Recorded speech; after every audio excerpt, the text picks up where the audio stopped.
Our topic for today is found in Second Chronicles chapter 13. Now, our topic is about the king Abijah and a victory for Judah. And as we all know, mga kapatid, we have been studying this. The people of God was divided into two groups. One is Israel, which is considered to be the northern tribes. Sister Charmy. Northern tribes is composed of 10 tribes. And Judah, which is composed of Benjamin, the tribe of Benjamin, and the tribe of Judah. So dalawang pangkat yan, Sister Cecil, ang naglalaban ngayon. Now, ito ngayon ang parang pinaka-focal point nitong 13 and 14. Abijah reigned 3 years in Jerusalem. You see, kapag ang isang leader ay hindi talaga binasbasan ng Diyos, walang blessing, walang anointing, you could also see in the life of Saul. Life of Saul, he was not blessed. The reason why his reign is short-lived. Kaya Sister Arlene, if you really wanted to be the future governor and vice governor, Sister Charmy, ng Masbate region, dapat maka-Diyos. Amen? Dapat kakampi mo ang Diyos. Hindi kagaya itong sa Abijah, 3 taon lang, tsugi na siya. Amen ba? Kasi it means na hindi siya binilas ng Panginoon. Sa isang tao, pag ang tao talaga hindi maayos, hindi walang bendisyon, walang basbas ang Panginoon, madaling nawawala. Ganun ang nangyari kay Abijah. It says in 13, the Lord God of Israel gave the dominion over Israel to David forever, to him and his sons, by a covenant of salt. Now, balikan natin yung kapatid because there was something there. Basahin natin sa Tagalog para medyo mas makabuluhan. 2 Chronicles chapter. In verse 5, hindi ba ninyo nalalaman na ibinigay ng Panginoon, ng Diyos ng Israel, ang kaharian sa Israel kay David, which is yung great-grandfather ni Abijah, magpakailanman, sa kanya at sa kanyang mga anak, sa pamamagitan, Sister Cecil, ng tipan na asin. Now, I would like to focus on that, Sister Cec, because that is a covenant of salt. Yung kasi ang line of argument ni Abijah that only the people from the bloodline of King David has the privilege or legitimate honor to rule over the tribes of Israel. At yung promise na yun, yung pangako yun, Sister Cecil, ay tinatawag na tipan na asin. Ibig sabihin, covenant of salt. Which, as we all know, mga kapatid, even Jesus Christ used the salt as one of the characters of a Christian, what a Christian should be like. Maging asin tayo, Sister Arlene. Yung asin kasi, pag nabasa mo yung Leviticus chapter 2, verse 13, sacrifices always include salt. Lagi yang may kasamang asin. Bakit? A pure covenant, yung talagang totoong tipan between God and man, yung kasing asin, Sister Arlene, salt stays pure as a chemical compound. Kaya mapapansin mo, may mga preservatives. Lahat ng preservatives, lahat ng canned goods, lagi yang may salt. Salt maintains its chemical compound kapag yan ay dumapo sa isang pagkain, nananatili, hindi nawawala. Ganon din ang tipan ng Panginoon, Sister Cecil.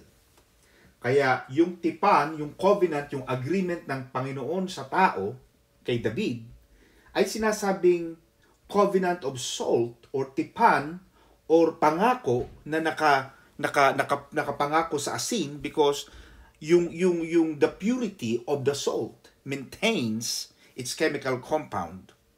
Ganon din ang pangako ng Diyos. Nananatili ang pangako ng Diyos kay David. Kaya mapapansin mo, Sister Priscilla, minsan, sasabihin ng Panginoon, di ba, kay Isaac or kay Jacob, nangako ako sa iyong amang si Abraham. O pagkausap naman niya si Jacob, may pangako ko sa ama mong si Isaac, nangako ako sa lolo mong si Abraham. Naniniwala ka ba, Sister Charmy, na kahit patay na tayo, yung mga panalangin mo sa anak mo, mananatili yan. Abraham died, but his prayer for his future generation remained. Nandoon pa rin yung pangako ng Panginoon. Hindi nawala yun. Hindi porke namatay na si Abraham, patay na rin ang pangako ng Diyos. God is a promise keeper. Di ba may kanta tayong gano'n? Waymaker, miracle worker, promise keeper. Di ba? Light of the darkness, my God. Di ba? That is who you are. That is the character of God. Nagkikip siya ng mga promises. Amen ba? Kahit patay na ang ating mga magulang at tayo. Yung pangako ng Panginoon sa atin, kung talagang magiging tuwid tayo, pag namatay tayo, yung mga anak natin magmamana. Yung mga anak natin, pwedeng sabihin na, Panginoon, yung pangako mo sa aking mami na si Pastora Madeline. Panginoon, yung pangako mo sa aking daddy kay Pastor Johnny. Panginoon, yung pangako mo sa akin, yung pangako mo sa aking maming si Cecilia. Pwedeng gamitin ng mga anak mo yung ipinangako ng Diyos sa magulang mo o sa magulang nila. Ano pa mga kapatid? Yung salt, it has the component, it also signifies that salt has an enduring covenant. Nananatili ang alat, nagpipreserve, tumatagal. Kanina, Sister Ali, nagluto ako bumili ako ng lamb. Nagpabili siya, baby, parang gusto ko ng lamb. Sabi ko, baby, ano ka ba? Naglilihi ka ba o what? Sabi, hindi ako naglilihi, gusto ko lang. Okay, bumili kami ng lamb. Nakakita ko ng lamb mix. Meron na palang lamb mix. Pagbasa ko, Sister Arlene, may salt. Bakit? Nagpapasarap. Kahit yan ay ibalot mo lang sa naka-pack, di ba? Nagtatagal. Galing sa Malabon, Malabon City sa Maynila. Pero nag-i-endure ang salt. At ganoon din mga kapatid ang pangako ng Panginoon sa atin. Yung pangako ng Panginoon, Sister Cecil, enduring. Nagtatagal. At nung unang panahon, ang salt, hanggang ngayon, expensive. Meron pa ngayong nabibili, di ba? Yung ininom ng mga nagpapapayat yan, yung mga LCIF group. Yung pink salt. Yan. Pag ititimpla ka ng kape, lalagyan mo rin ng pink, 2 pirasong pink salt para pumayat. Naku, natapos na ang COVID, ganun pa rin. Hindi pa rin. Naku, mali ito. Sira yata itong kiluhan. Kasi ang dami ko ng pink salt eh. Nagkaroon na nga ako ng sakit sa bato eh. Pero hindi pa rin nawawala, hindi pa rin ako naglulose ng weight. Sinisisi pa yung salt. Ang dapat natin sisihin, yung amount of food that we take. So, kidding aside mga kapatid, yung covenant of salt, yung tipan na asin, kasi sinabi ng Panginoon tipan na asin, sapagkat yung katangian ng isang asin, nandoon sa tipan, nandoon sa covenant. Now, ano pa? Sinasabi rin mga kapatid, yet Jeroboam, the son of Nebat, the servant of Solomon, the son of David, rose up and rebelled against his Lord. Si Jeroboam, nilabanan niya si Rehoboam. Pero titingnan mo kapatid, minsan ang mga tao, kaya minsan, pag may nagkukwento sa'yo, di ba, Sister Cecil, pag may nagkukwento sa'yo, tapos sabi na, kasi galit ako dyan, kasi ganito eh. Hindi lagi ako naniniwala agad doon. Bakit? Kasi ikaw lang ang nagkukwento niyan eh. You're not giving the other party the opportunity to air his side or her side. Now, bakit ko nasasabi yon? Nagalit si Rehoboam, nagrebelde siya against Rehoboam. Bakit? Totoo nagrebelde si Jeroboam, pero may dahilan. Pinrubog, ginalit niya ang mga northern tribes eh. Di ba dati yung mga matatanda, humingi na sila ng parang, mahal, sabi ng isang propeta, pagsilbihan mo, mahalin mo itong mga matatandang itong mga taong to, paglilingkuran kanila habang buhay. Tapos ang ginawa nitong si Roboam na engot, nagtanong sa mga bata. Yung mga kababata niya, Dre. Sabi nung, anong gagawin ko rito? Sabi nung, pahirapan mo. Labanan mo sila. Pakita mong hari ka. Huwag kang magpapautos sa mga yan.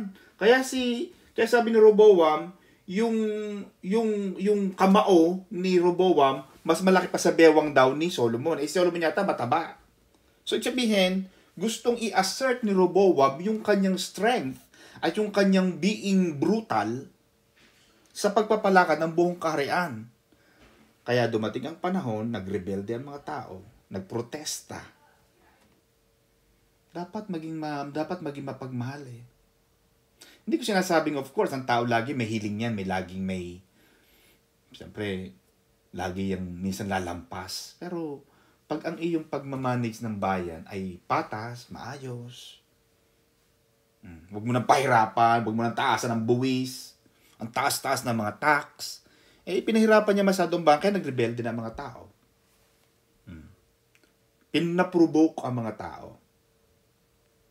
Ano tinuturo sa atin yan mga kapatid? Ganun din tayo mga kapatid. Sabi ng Panginoon, Sister Chami, do not provoke your children to anger. Huwag mo silang galitin. Amen ba mga kapatid? Kung kayo ay may mga anak, huwag niyong gagalitan ng inyong mga anak. Pagkagalit na sila, dito mahimik ka na, mamaya na uli. Mamaya kita kakastiguin na pagka malamig na ang ulo mo. Ano pa ang sabi dito mga kapatid na pwede nating matutunan? But as for us, the chronicler, yung sumusulat ng chronicle, but as for us, the Lord is our God, and we have not forsaken Him. Si Abijah, bagamat siya ay kakaunting panahon na naghari sa Israel, pero may mga kabutihan ding nakita sa kanya. Ang sabi niya, do not fight against the Lord your God of your fathers, for you shall not prosper. Sino nga naman ba lumaban sa Diyos at nagtagumpay? Tandaan mo, Sister Judith, yung Titanic. Yung Titanic, maganda yan, Sister Chami. Siguro mga bata pa tayo, siguro 10 beses ko pinanood yan. Jack! Nandun sila sa barko, di ba? Kakaiyak yan, mga, di ba? Pero the Titanic reminds me, the architect of the Titanic in 1942, they said that even God cannot sink Titanic. They said that the architect of Titanic said, even God cannot sink Titanic. In the middle of the night, the ship they thought was so powerful just hit at an iceberg. Just an iceberg. Ano lang talaga yellow lang ang tinamaan ng propeller that cost the lives of everybody in that ship. Ito sinasabi ni Abijah. Hindi tayo magtatagumpay, hindi kayo magtatagumpay pag nilabanan niyo ang Diyos. Ganun din. Ang paglaban sa Diyos, Sister Judith, hindi lang yung paglaban sa Diyos mismo talagang susuntukin mo siya. One of ways that we can fight against God is fighting against His laws. Disobedience to His commands. Not following His statutes. That is fighting against God. And fighting against delegated authorities. Kung may isang tao na inihalal, inappoint ng Panginoon, tapos wala kang galang, you are fighting against God. Look at what happened to Korah. Look at what happened to Miriam. Look at what happened to sa mga kumalaban kay Moises. Di ba? Halos magkaroon ng ketong si Miriam. Si Miriam is also a prophetess. A prophet, as we all know, Sister Charmy, is a mouthpiece of God. Even though she was a mouthpiece of God, but it did not exempt her from the punishment of fighting against delegated authorities by God. Importante yan mga kapatid. Do not fight against God. Sabi ng Panginoon, ganito. Sabi ng Panginoon, Maghanap buhay. Hindi ka naghahanap buhay, tapos pray ka lang ng pray na yumamang ka. Paano kaya yaman? Hindi ka naman naghahanap buhay, hindi ka nagtatrabaho. Akala ko ba, but my God shall supply all my needs. Shall supply. Philippians 4:19 yon, Sister Arlene. Pero basahin mo rin ang Deuteronomy 8:18. Sabi ng Panginoon, God, Yahweh said, I have given you the power to gain wealth.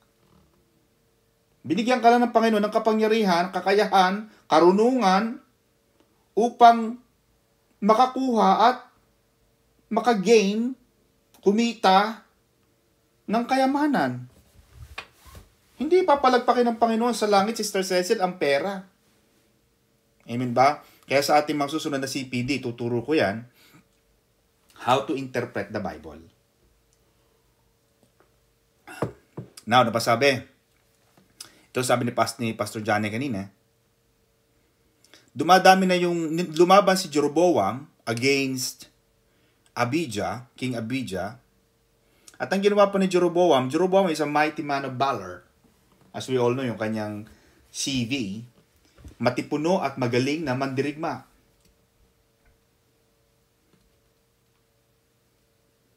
Jeroboam caused an ambush to go around behind him.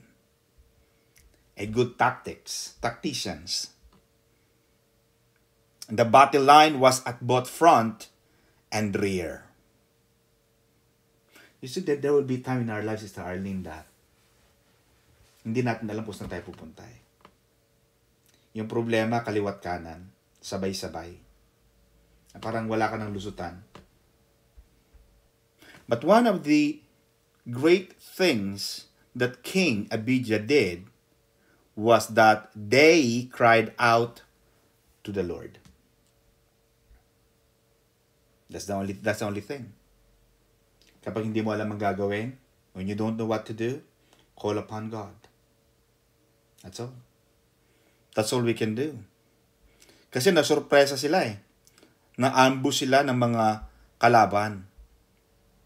Hindi nila alam na darating yon. Ganun din sa buhay. Na-ambush tayo ng mga problema, di ba? Tatawag niya lang yung 0063. Bigla, poop! Naku, may problema pala. Nakakaipon, may paluwagan pa man din ako. Bala ko pa sanang gamitin ito sa paglalamyerda. Biglang may ambush. May 0063. Oy, Tita Arlene, may ganto-ganto, may problema sa bahay. O, di-ambush ka. Ngayon pa man na, ang daling mga ambush ngayon. Diba? Sa Facebook pa lang, makita mo, yung tao kinakausap, nagtatype na siya. Tik-tik-tik, diba? Makita ng typing. Kaya gano'n na lang, oops! No internet, mahina ang dating. Amen ba? But mga kapatid, kapag tayo na-ambush, one of the remedies that we can do is to cry out to the Lord. Tawag ka lang sa Diyos. Amen ba? Naalala mo yung Who Wants to be a Millionaire, Starling? Di ba? Yung parang, you can call a friend. Pag hindi mo alam ang sagot. Di ba? Ganon din ang Diyos, Sister Judith. When you don't know the answer, always call upon the Lord. And God said that in Jeremiah 33 verse 3. Call unto me. Sabi ng Panginoon sabi ni David kay King Solomon, if you search for God, seek for God, He shall be found by you. Pag hinanap mo ang Diyos, yun ang technique ni David Lagi niyang hinanap ang puso ng Diyos. Lagi niyang hinanap ang Panginoon. Itinuro ni David sa kanyang anak na si Solomon, papaano ma-please ang Diyos. Ganito ang ginawa ko, anak. Kaya ako sinabing David, the man after the heart of God. Because, yun ang technique niya. Ganon din kayo mga kapatid. Anything that works for you, teach them to your children. I heard Manny Pacquiao's son is also a boxer now. And we know that Senator Manny Pacquiao has been teaching his son how to win. Amen mga kapatid? So, we can cry out to the Lord. And then in verse 15 to 19, as the man of Judah shouted, you see, as they were shouting and crying out to the Lord, it happened that God struck Jeroboam and all Israel. God struck. We're not told how. But you see, when you trust in God, God will start to defend you. Kailangan mo lang tumawag sa Diyos. Pag hindi ka tumawag sa Diyos, hindi mo kailangan. Amen mga kapatid. Yun ang sinasabi natin dito na kailangan mong tumawag sa Diyos. Ano pa sabi dito mga kapatid?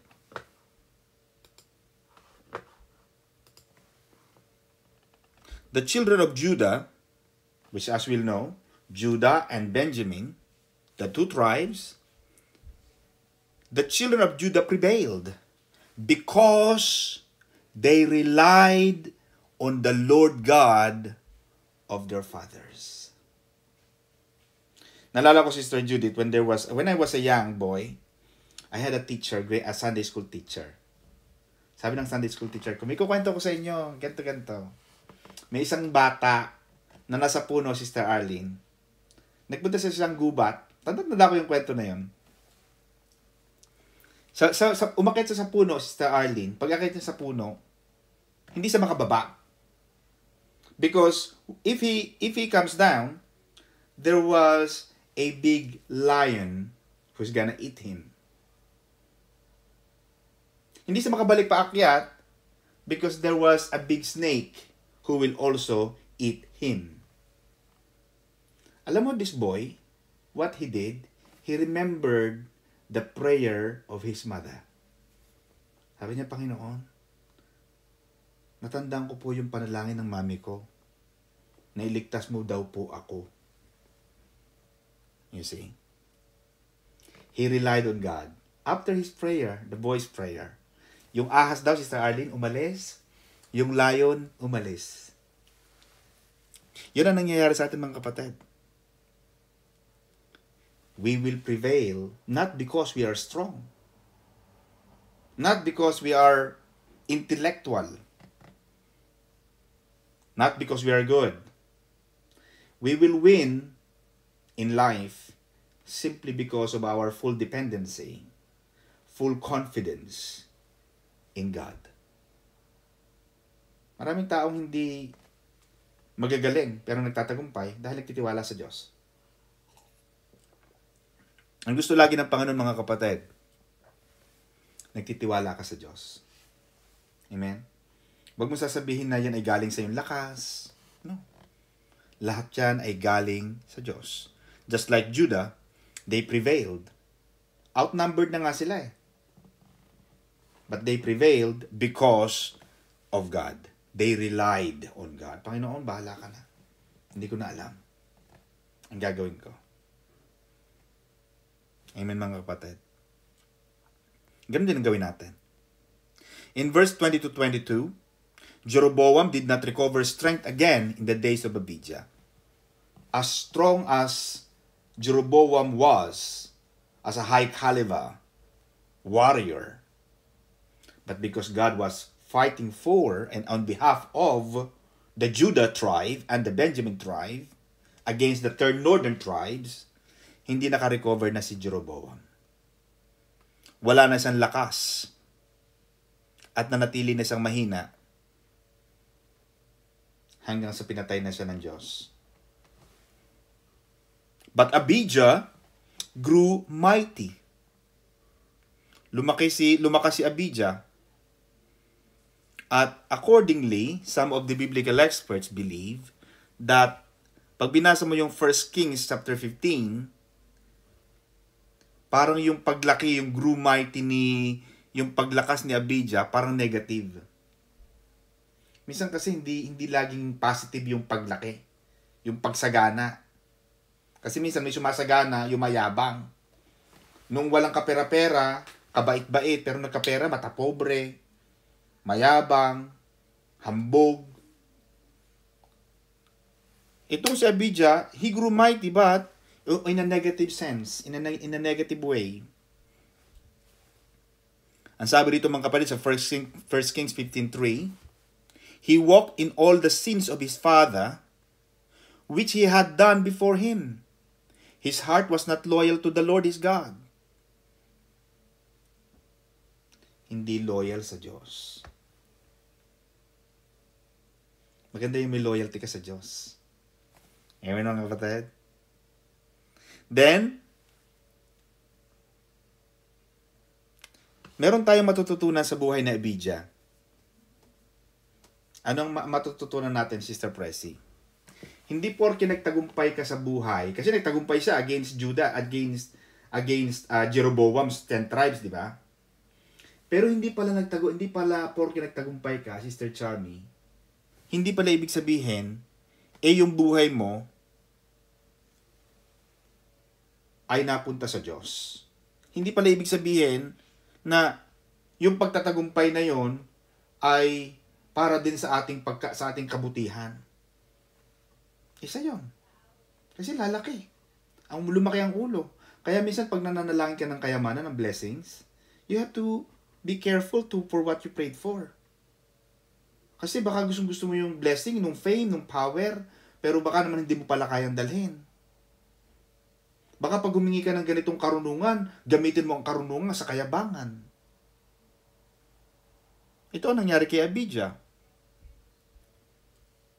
And another lesson that we can learn is that one should never trust in a past spiritual accomplishment of season of victory. Sabihin, hindi mo pwedeng panghawakan yung dati mong tagumpay.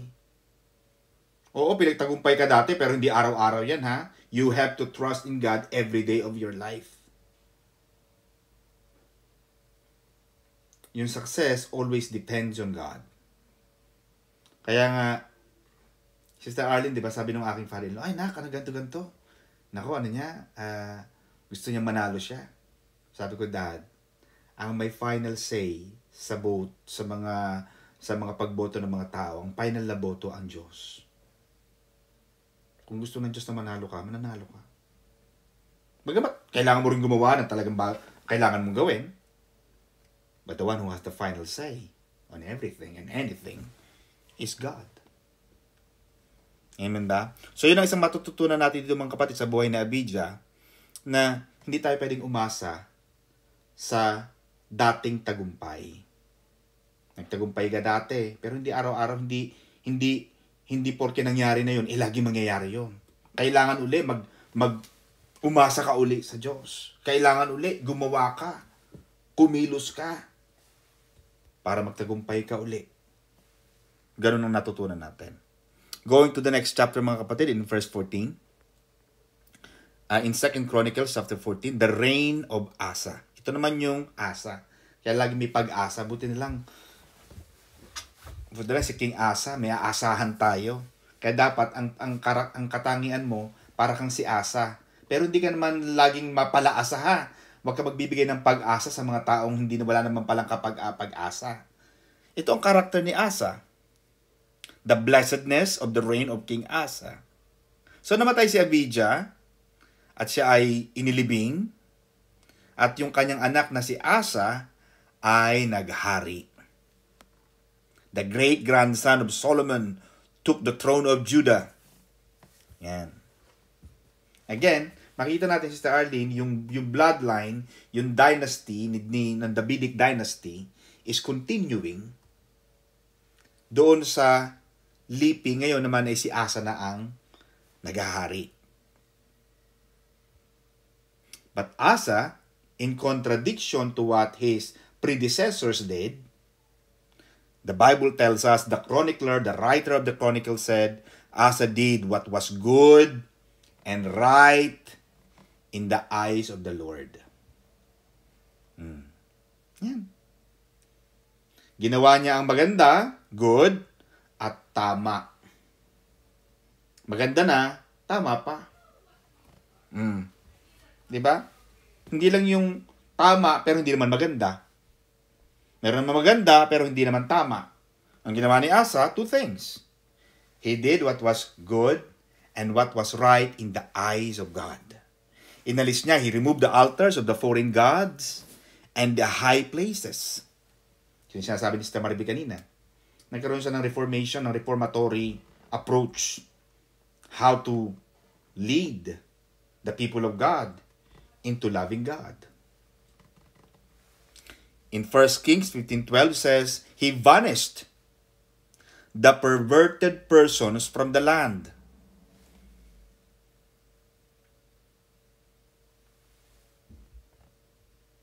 Inalis niya yung mga templo na hindi karapat-dapat sa Diyos.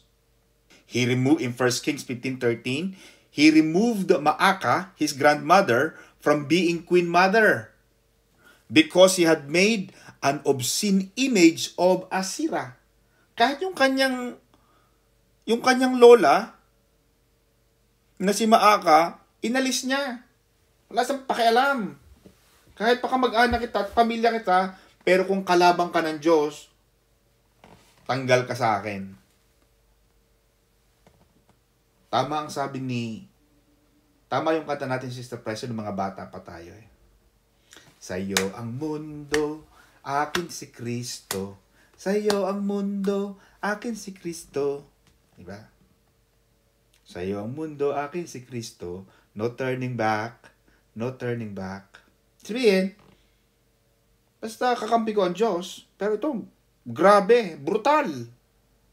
Ang approach ni King Asa. Kahit yung kanyang kapamilya, tinanggal niya sa posisyon. Bakit? Nagdala siya ng mga ribulto at mga inanyuan na kinagagalitan at kinamumuhian ng Diyos. Kaya para sa Diyos, the chronicler wrote that he did what was good and what was right in the eyes of the Lord. Pinalakpakan siya ng Diyos. Sa mga tao ngayon, grabe ka naman Arlene, yung lola mo, wala kang kagalang-galang, tinanggal mo sa posisyon. Sabi ni Asa, no. Kahit na lola ko siya, pero mali ang ginagawa niya, tanggal siya sa akin. Tama naman siya sa Diyos. Maging mali na tayo sa tao, pero kung tama naman ang ginagawa mo para sa Diyos, mas mahalaga yon. Kaya laging ang first level of command, sabi ng Panginoon, you shall love the Lord your God. Mas laging hihigit ang pag-ibig natin sa Diyos kaysa sa tao. Kailangan ma-please natin ang Diyos kaysa maging man's pleaser tayo. At ang tao naman, Sister Arlene, kailangan hindi mo mapiplease yan. Laging kulang ang gagawin mo sa tao. Laging kulang ang gagawin mo sa tao. Hindi na kontento yan. Natulungan mo na, nabigyan mo na, ikaw pang masama. Huwag na tayo magsimula doon mga kapatid. Mahahaba ang usap natin. Pero alam nyo ang ituturo ko dyan. Sister Pressy, natatawa ka, di ba? Ito totoo eh. Natulungan mo na yung tao? Naku, ikaw pang masama. Napautang mo na, ikaw pang masama. Naningil ka. Bakit ka naniningil? Alam mo nang wala trabaho. May COVID. Grabe ka naman. Wala ka talagang, kala ko ba, Christian ka? Naniningil ka pa? Kapal ng mukha mo. Di ba, mga ganon? Nagpautang ka na eh. Ikaw pa nga na makapal ang mukha. Kaya minsan mga kapatid, nakakadala. Di ba? Pero yun talaga ang buhay. At ang laging kukwento nila, Sister Cecil, yung masasama mong ginawa. Alam mo yung ginawa niya, hindi ko mapatawad. Yung isa mong hindi mo nagawa at isang pagkakamali mo, Sister Chami, ikukwento niyan. Pero yung 99 na nagawa mong kabutihan, pagiging maganda, never nilang ikinuwento yun sa iba. That's the reality of life. Ako kapatid, meron akong series dyan. Anyway, ang sabi pa ni King Asa, he commanded Judah, last 15 minutes, to seek the Lord. Asa commanded Judah, King Asa commanded Judah to seek the Lord, the God of their fathers. You see mga kapatid, the problem with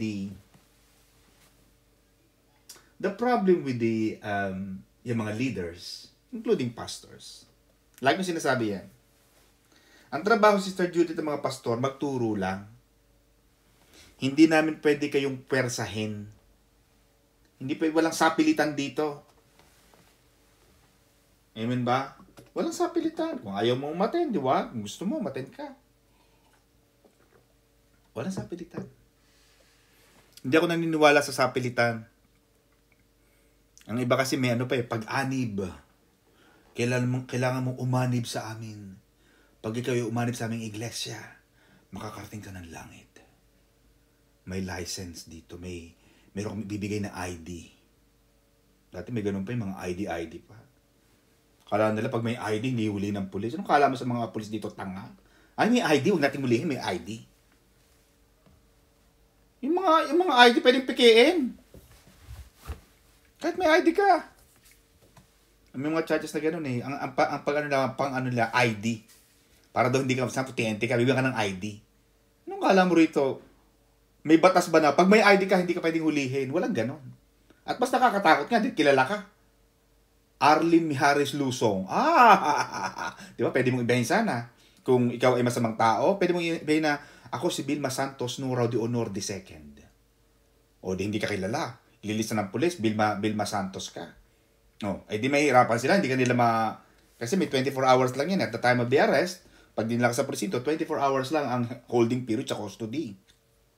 Pag wala silang sapat na ebidensya para arestuhin ka, palalayain ka by law. Oh. Kaya yung ID, counterproductive. Kasi, lalo ka nakikilala eh. Di ba? Kaya di ba, napansin ba Pastor John, hindi tayo nag-issue ng ID. Bakit? Lalo tayo makikilala. Maganda na yung hindi tayo kilala, walang ID. May mga tapong punta, Pastor, pwede bang makuha yung passport? Ito ang passport mo. Daling mo yan sa pulis ha. Para pagka nahuli ka, diretso ka na sa airport. Sa halip na ipatago mo yung passport, para pag nahuli ka, wala kang passport. Mahirapan sila. Ay mga kapatid, hindi ko ito tuturo para kayo ay maging nasama. Pero yun ang katotohanan. Hindi ko sinasabing huwag kayong magpahuli at hindi dapat magka-passport. Kailangan talaga ng passport. Pero, hindi kami pwedeng mamwersa. Ganon din si King Asa.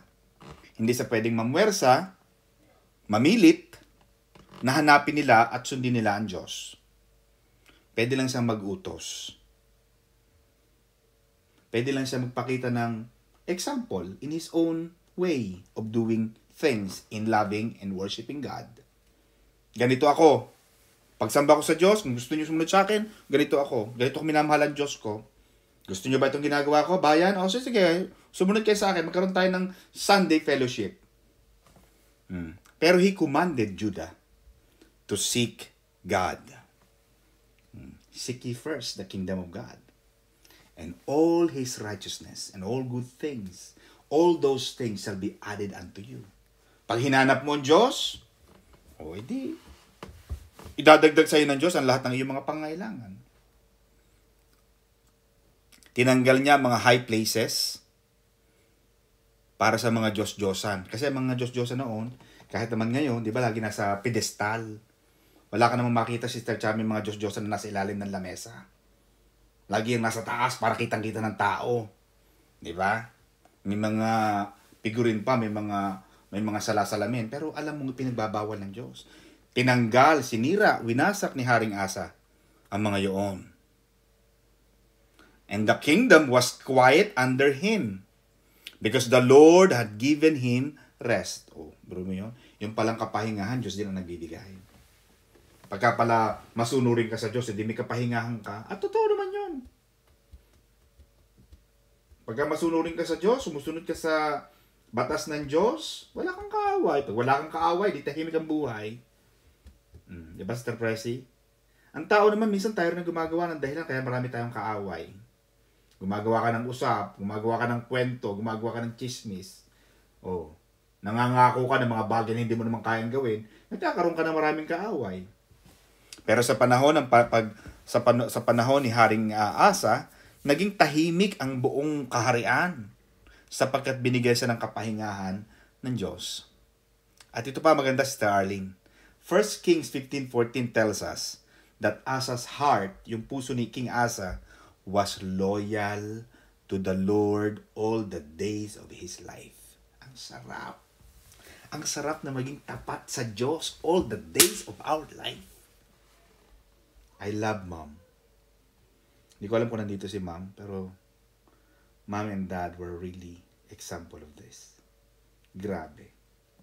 Not because they are my mom or they are my parents,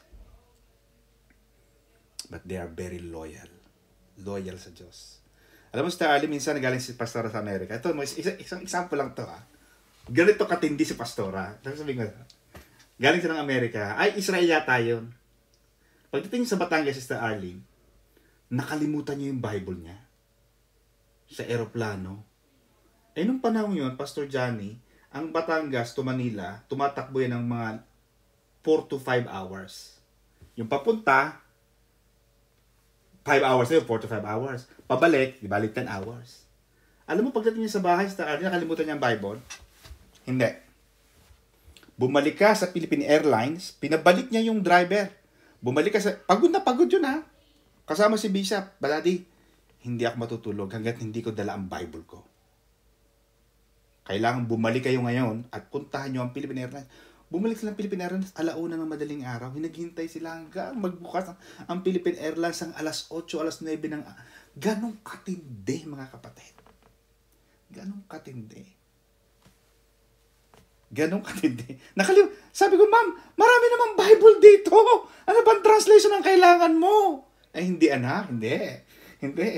Yung Bible ko na yun, matagal ko ng Bible yun. Since 1980 yun, gula-gulanit na. Hindi ko nakalimutan yun. Hindi ko nakakalimutan yun. Nakalimutan ko lang ngayon. Oh, pero pinabalik niya yun. Grabing commitment. Alam mo yung grabing kapit sa Diyos. Pwede naman niyang bukas na lang. Pero hindi. Hindi ko sinasabing gawin niyo yun. Pero ganon sila, ganon katindi mga kapatid. Just like Asa. He was loyal to the Lord all his days. Yun ang kapatid. Now, ibalik ko sa inyo ang tanong. Maaasahan kaya tayo ng Diyos all our days? Mapapagkatiwalaan kaya tayo ng Panginoon? Kasi binibless ng Panginoon ng mga tao when we are loyal to God. Pag tayo ay tapat sa Diyos, loyal. Iba kasi ang loyal sa faithful eh. Yung loyal, Sister Arlene, yung kahit marami nang galit sa'yo, pero loyal ka pa rin sa taong yun. Loyal ako dito, hindi. Paniniraan nyo lang yan. Amen ba? Sabi mo lang yan, hindi. Kilala ko tong taong to. Hindi ako nito lolokohin. Kahit ano pang sabihin nyo. Ganyan ang pagkakilala nyo. You're entitled to your own opinion. Pero ang taong to, mahal ako dito. Loyal ako dito. Loyalty is where you remain in spite of others' comments and derogatory comments. Nananatili ka sa Diyos kahit na sabihin mong parang, uy, Arlene, ang laki ng kikitaan mo. Kung tatrabaho ng linggo, kikita ka na pa ng extra 200 pounds per day. Hindi. Loyal ako sa Diyos. Ganon, mga kapatid. Amen ba? Ano pa sabi mga kapatid? Last 6 minutes. He built 45 cities in Judah. Bagamat naging tahimik ang paghahari ni Haring Asa sa Israel, pero hindi sa tumigil sa pagpapatibay. He built fortified cities in Judah. Bagamat walang gera, pero naghanda siya. You see, in life, Sister Arlene, I always learn this. Gusto ko ituro ito sa inyo. It's better to have it and not need it than need it but you don't have it. Alam mo yung kasabihan na mas maganda na yung naghahanda ka, Sister Charmy, kahit hindi mo pa kailangan. Kaysa kailangan mo na, wala kang nakahanda. Yun ang logic na. Yun ang paradigm doon. Ito ang ginawa ni King Asa. Inihanda niya kasi alam niya ang Israel susceptible to war. Naalala mo yung sinabi ni Prime Minister, sino nga yung ng Israel dati? Yung Israel, di ba? Sabi niya, si Netanyahu, sabi niya, if Arabs puts down their armor or their weapons, there will be no war. Sabi niya, kung yung mga Arabo at mga Palestinian, pag kanila ibinaba yung kanila mga granada, mga baril, tapos ang gera. But if Israel puts down their weapons, there will be no Israel. Yun ang sabi ni Benjamin Netanyahu. A wise king always build fortified cities. Just like us. A wise parent prepare for the future of our children. We always prepare our future, our retirement. Hindi porque hindi mo pa kailangan ngayon, hindi ka na maghahanda. It's time for you to prepare. I was talking to someone, Sister Cecil. Magse-celebrate siya ng birthday niya in few days time. 50 years old na daw siya. Naku doon, natatakot na ako. 50 na ako. Ano kayo mangyayari na sa akin? Nakakatakot na pala yun.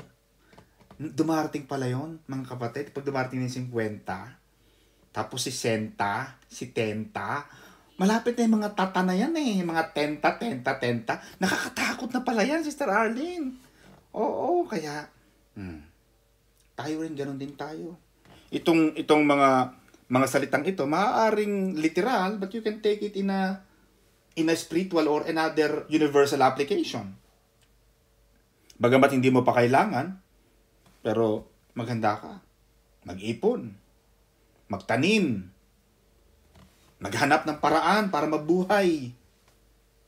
Nangyayari ngayon, Sister Charmy, sabi ko nga mga kapatid, ito nangyayari ngayon, Brother Pastor Johnny, hindi mo alam eh. What will happen to the world? Did we know that we would had COVID for the last 2 years? China now is suffering again for the high surge of COVID. China. They now lock Beijing and Shanghai. Hong Kong is now suffering again for the 7th time. They now have the 5th boxing. Tayong iba sa atin, 2 lang eh. Ang ibang bansa, 5 na, kapatid. We don't know what will happen. So in a way, mga kapatid, palakasin natin ang ating pamilya, palakasin natin ang ating financial aspect, ang ating spiritual life, ang ating relationship. Kaya ang ginawa nitong si Queen Elizabeth, pinalakas niya ang kanyang mga armies. Yun ang ginagawa ni Queen Elizabeth. Bagamat sa ang United Kingdom, mga kapatid, ay sinasabing wala tayong, kaya mapapansin mo, mga kapatid, sa United Kingdom, wala tayong tinatawag na cha-cha o yung charter change. Bakit, Sister Arlene? Wala tayong cha-cha, yung charter, yung constitution, wala tayong pagbabago ng constitution from the very beginning. Wala tayong revolution sa UK eh. Ang UK is one of the most peaceful land in the world. Very peaceful. Kaya lahat ng mga mayayaman, yung mga oligarchs, yung mga ultra-rich, ang kanilang jurisdiction for litigation, ang laging pinipili nila, jurisdiction ng United Kingdom. United Kingdom is fair and square. Kaya mapalad kayo na nasa UK kasi ang bansang ito makatao. Di ba? Bibigyan ko kayo ng example. Sa Pilipinas, Sister Charmy, pagkatulong ka at say ka, 3,000, 4,000 pesos ka lang. Wala kang alam eh. Let's be honest. Wala kang pinag-aralan. Hindi ka pwede pumasok sa mga banks. Matanda ka na, hindi ka na pwede magtrabaho. Pupunta ka ng Qatar. Diba? Starlet, punta ka ng Kuwait. Pagkatulong ka, katulong ka. Hindi ka pwedeng pumari sa mga engineer. Hindi ka pwedeng makipagsabayan sa mga blue-collar job. Because your job is a domestic work. Magpunta ka ng UK.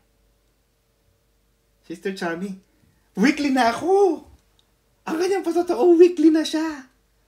At ang sweldo niya, kapatid, tatalunin pa niya ang nagtapos ng kolehiyo dito. Sister Lorraine, may maaaring Sister Lorraine. Sister Lorraine, hindi pa na rin yung mga patotoo niya, Pastor Johnny. Kaya itong bansang ito, mga kapatid, napakaganda. Diba? Kaya magpasalamat kayo, mga kapatid, na nasa UK kayo.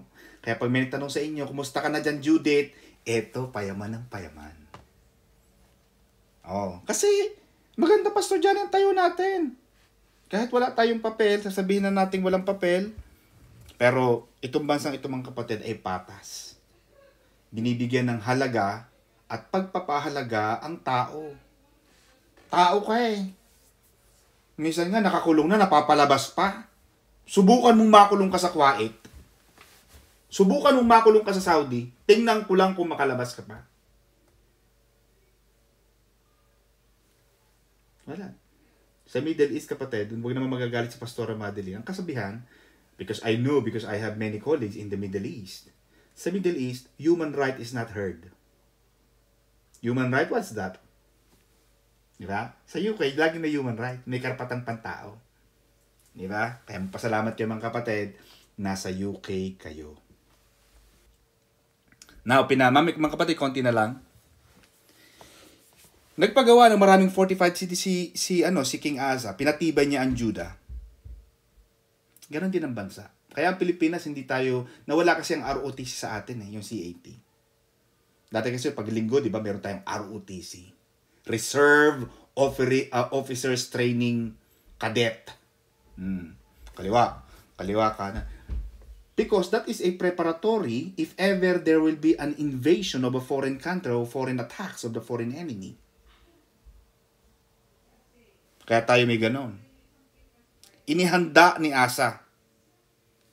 And then, the chronicler, mga kapatid, so they built and prospered.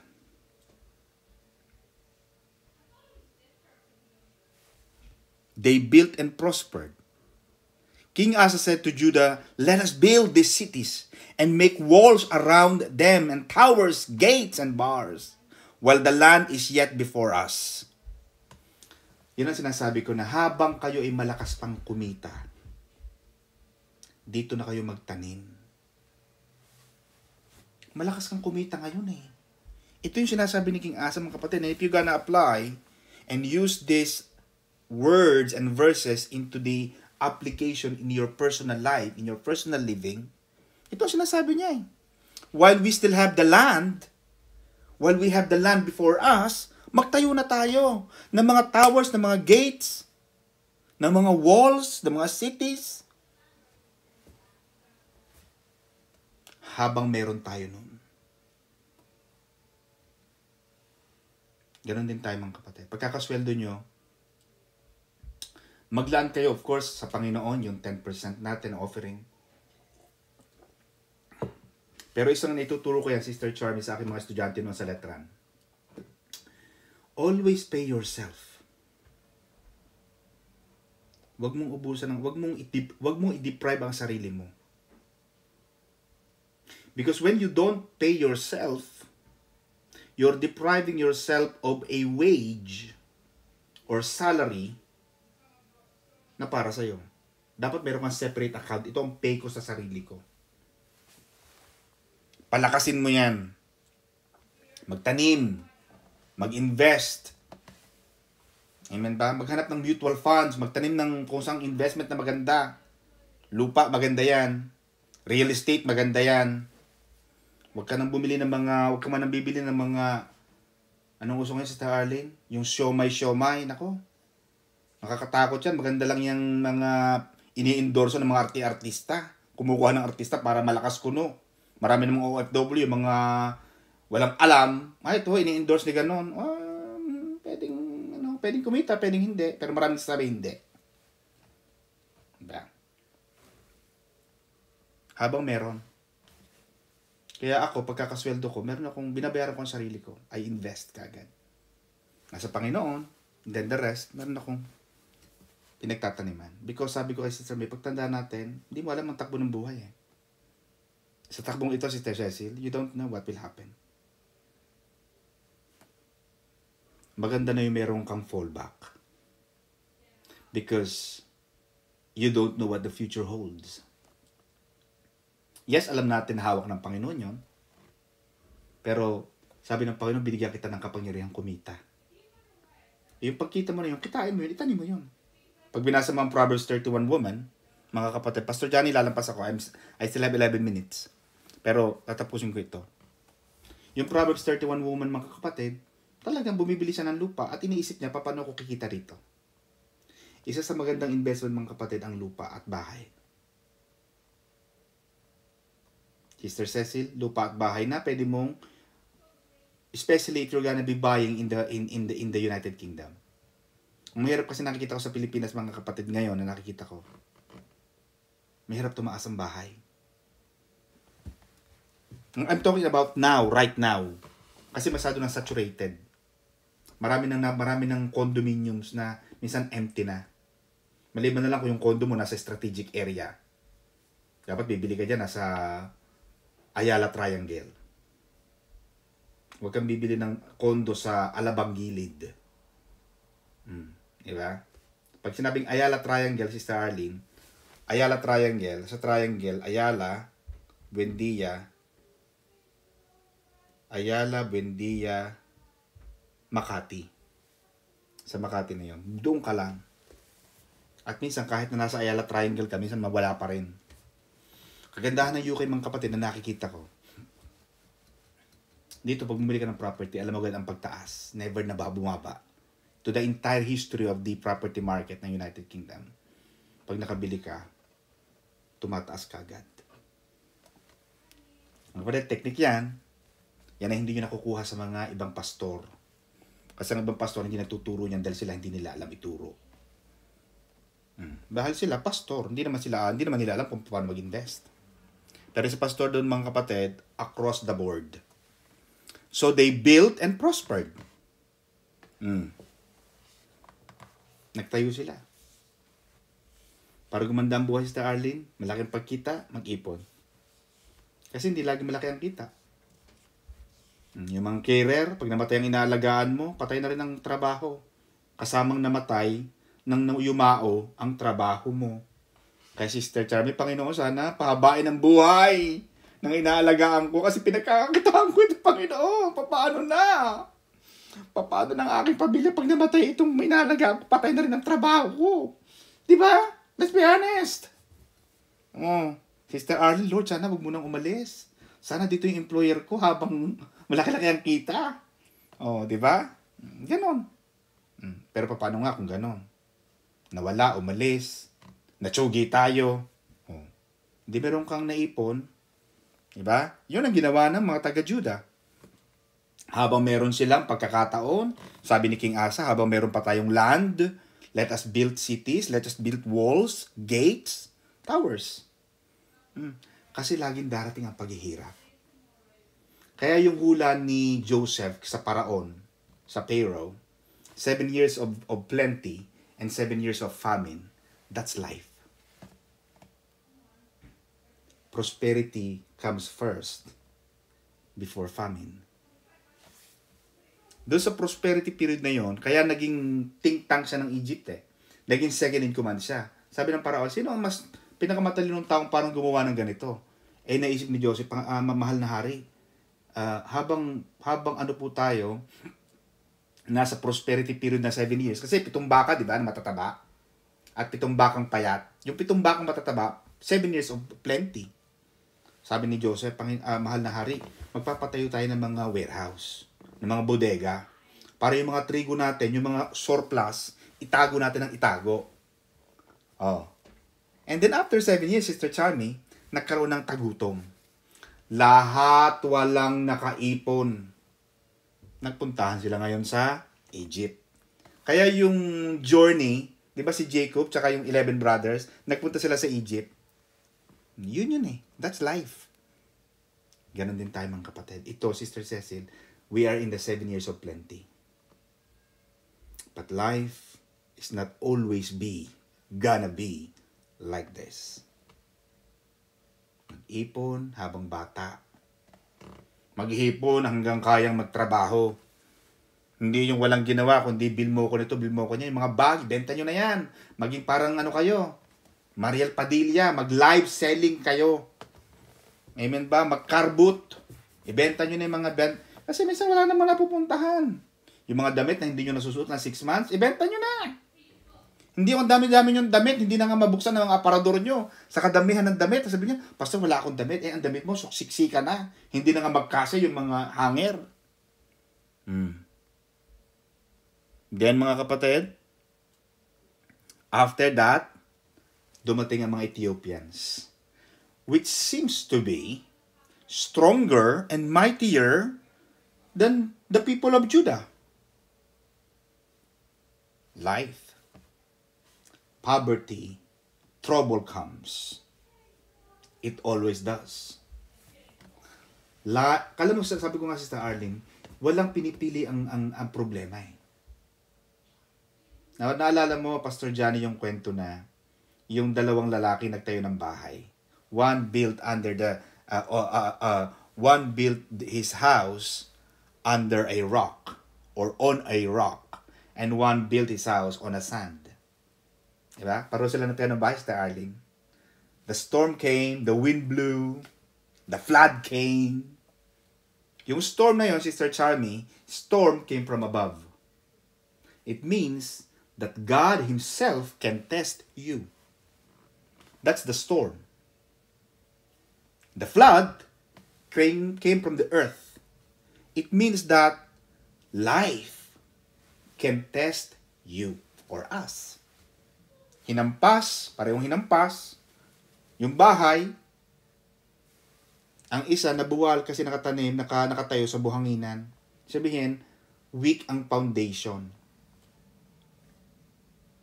Pero yung isang bahay na itinayo sa isang bato na matibay, dumating man, kagaya nung mahirap o nung lalaking nagtayo ng bahay sa buhanginan, dumating man ang mga pagsubok, baha, lindol, storm, bagyo, sa bahay niya, hindi siya natinag.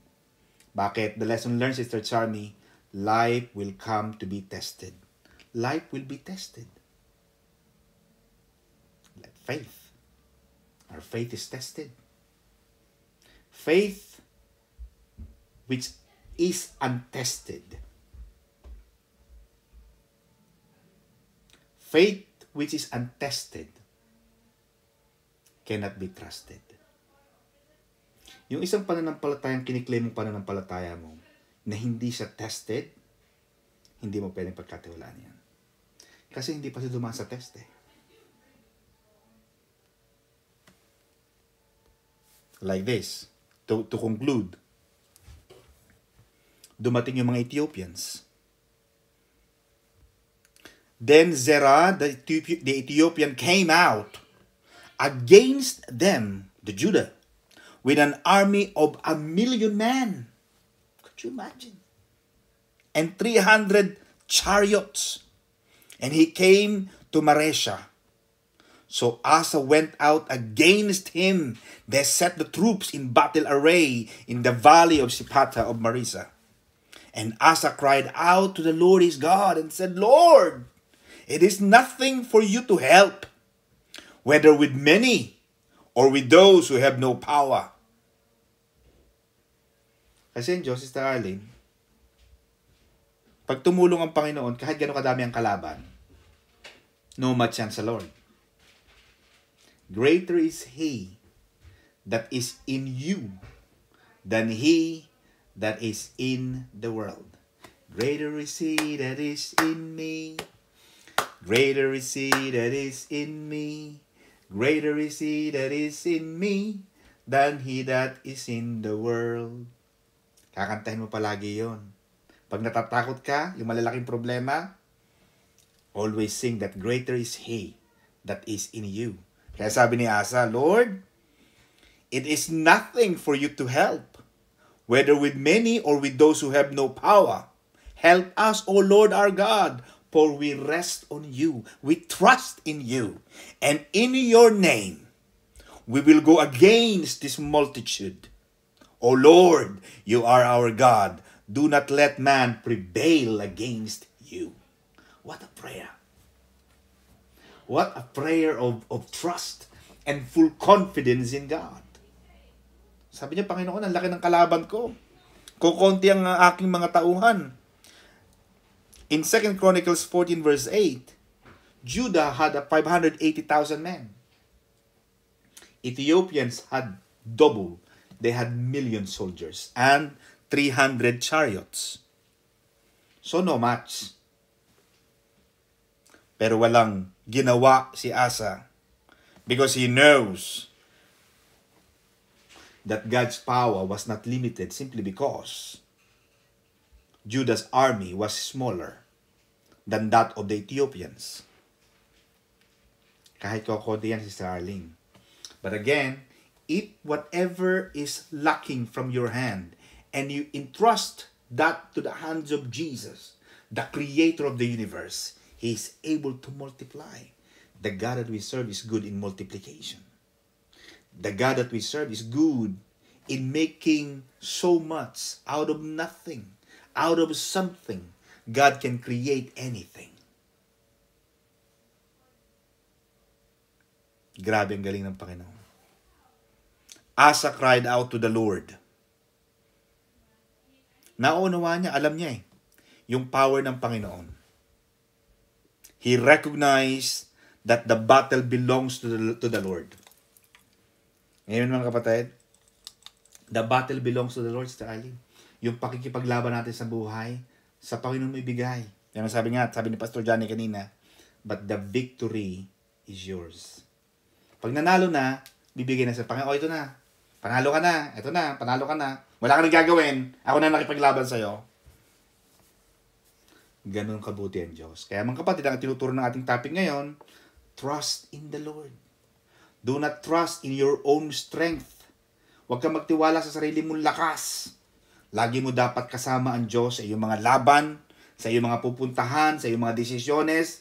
Isama mo palagi, maganda kakampi mo palagi ang langit. Lagi dapat may bendisyon, may approval na nanggagaling sa Diyos. When you do, sabi ng Panginoon, when you trust in the Lord, God will crown your effort with success. Ang lahat ng iyong mga gagawin, papapagtagumpayin niya ng Diyos sapagkat umaasa ka sa Kanya. Amen? Palapakan natin ang Lord mga kapatid, and God bless you. Back to you, Pastor Johnny. Thank you po.